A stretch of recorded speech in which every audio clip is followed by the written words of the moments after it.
In this video, I'm going to give an overview of the 5 devices I created to help finish your maple syrup.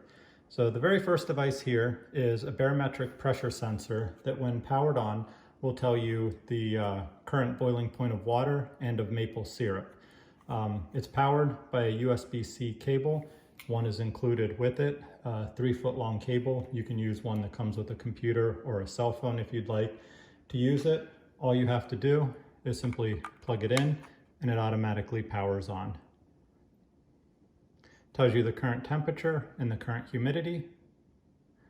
And then this is the permanent display that updates every 2 seconds. It shows the current boiling point of water, which is 210.7 degrees. Current boiling point of maple syrup, 218.1. This is based on 66.9% sugar and the current pressure outside or inside right now, which is 29.1 inches of mercury. When you're done using it, simply remove the power and it shuts off. On the back of the unit, there's a small screw hole here. It comes with the included screw if you want to secure the back cover to it. To remove the cover, you simply slide this off. In the back, you have a jumper here that you can remove, just slides off if you want to turn the backlight off on the unit. This little screw here adjusts the contrast, so you can just put a small screwdriver in here to turn it if you need to adjust that ever. And then in the bottom here, and these are in the manual, is how you adjust what bricks is shown on the screen. So by default, it's at 66.9%, but you can use a pair of needle nose pliers or tweezers to adjust these. So right now, when they're not on both pins, and if I take one of these off to make it a little bit easier to see, you can see it's not on both pins right now, so none of them are, so they're all reading off. To mark it as on, you simply move the jumper so that it covers both pins. So this is available in this device, which does not take batteries. It is also available in a battery-powered device. So the exact same unit, it works the same way. When power is applied to it, automatically turns on. This one has the ability for you to also change the backlight by pressing this white button, and the green button is a power button. This green button only works when it's powered with batteries. Right now, I don't have batteries in it. To install them, I use rechargeable batteries. Same thing, you can remove the back cover, slides right off. You have the same control for the backlight down here, and you have the same jumpers to adjust the bricks. The battery models are both the same. If you use rechargeable batteries, they're a little bit thicker than standard AA batteries, so you have to make sure that the battery actually is touching the contacts. And I'll show this in a little bit, how I do this, but just plug the batteries in here.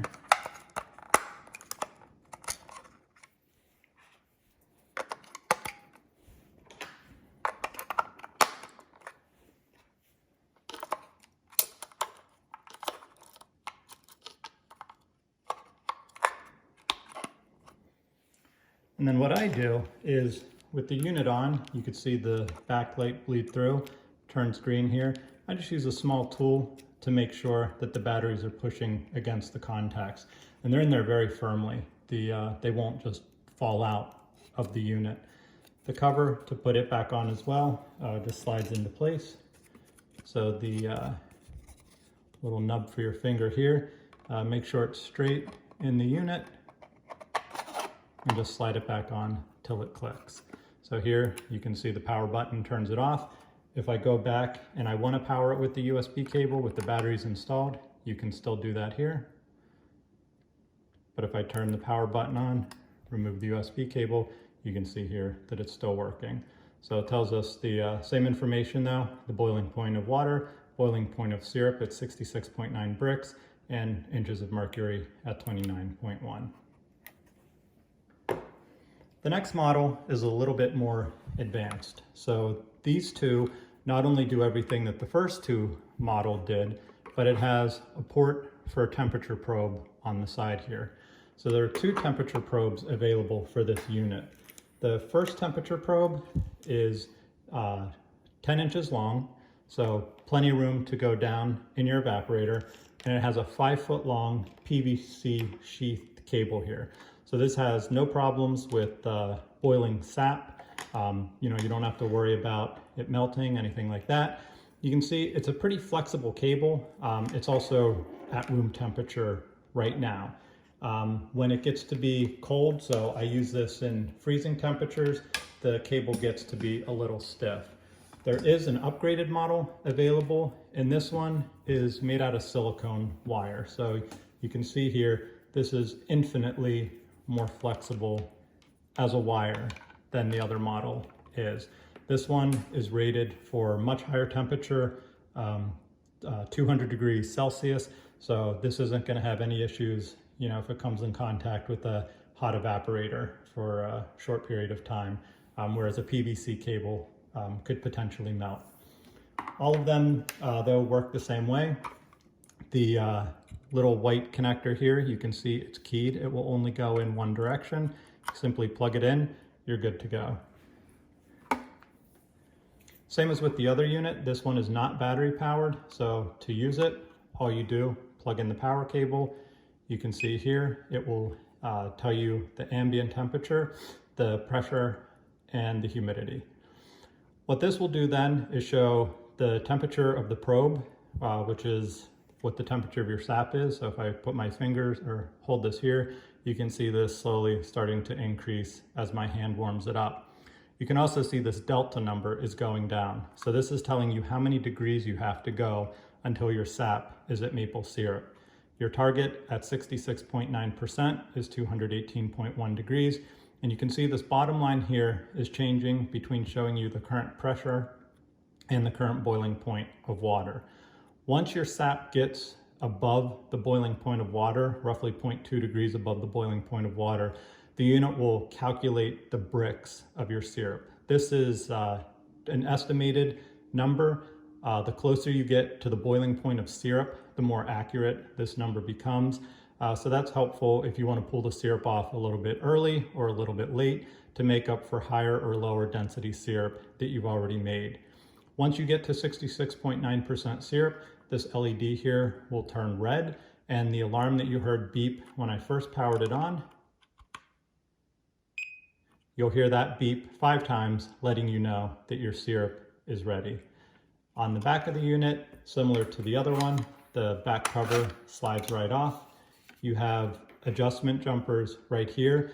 This allows you to adjust the calibration of the temperature probe. So depending on where you put this in your evaporator, you would think that everything is exactly the same temperature, but it is not. So if you have it in a cooler spot or a hot spot of your evaporator, you can adjust it accordingly.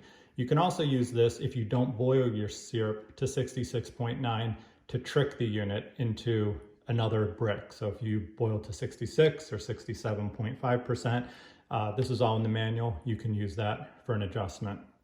There's an optional jumper here called mute. So if you don't want the unit to beep when it reaches the boiling point, you can simply remove that jumper and the unit won't make any noise anymore.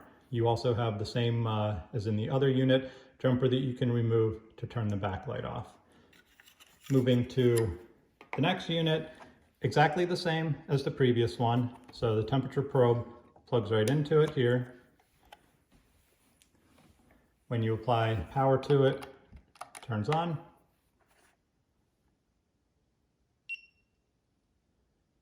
Same information, ambient temperature, current pressure, humidity, and then the temperature of the probe, temperature to go, and your target temperature and the current pressure. The difference is, like the other battery powered unit, this white button will turn the backlight on and off, and when it's installed or running under battery power, you can use this to turn the battery power on and off.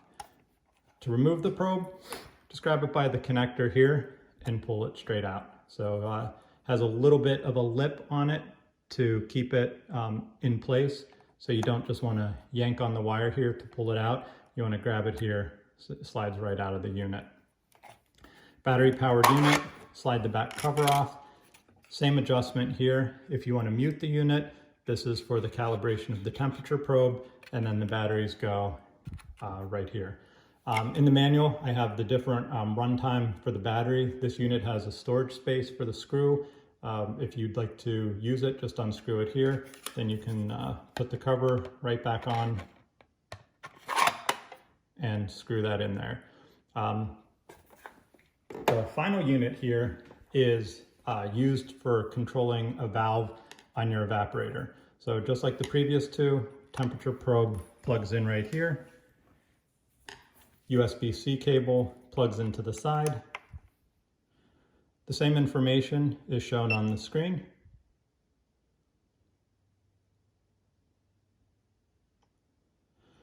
So the SAP temperature, the delta, and the target temperature. The difference is with this white button, what it does is it controls a relay that's built into the unit. So if I push this, it acts as a bypass, and you can see it says relay, letting you know that the relay is engaged. So if you have this hooked up to an auto draw off valve, it will energize that circuit and your auto draw valve will open. As soon as your temperature goes below the boiling point of syrup, so in this case 218.1 degrees, it'll turn the relay off. So this is just a bypass in case you want to manually turn it on and off. And if I'm quiet, you can hear the relay inside clicking. In order to wire this one up, disconnect the temperature probe from it.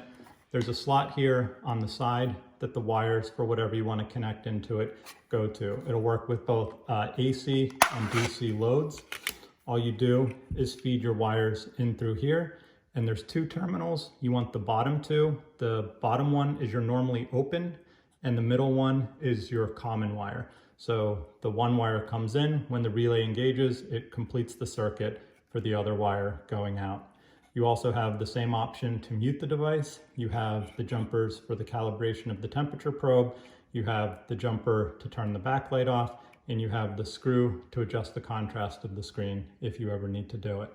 So that's how these devices work. If you have any questions, please reach out. I can customize them. You know, these are all hand built by me. I designed the circuit boards, everything else, all the programming, so I could pretty much make it do whatever you want. Thanks for watching. And I hope this helps make your life a little bit easier. I know I wouldn't be able to do this hobby without automation tools such as these. Thanks.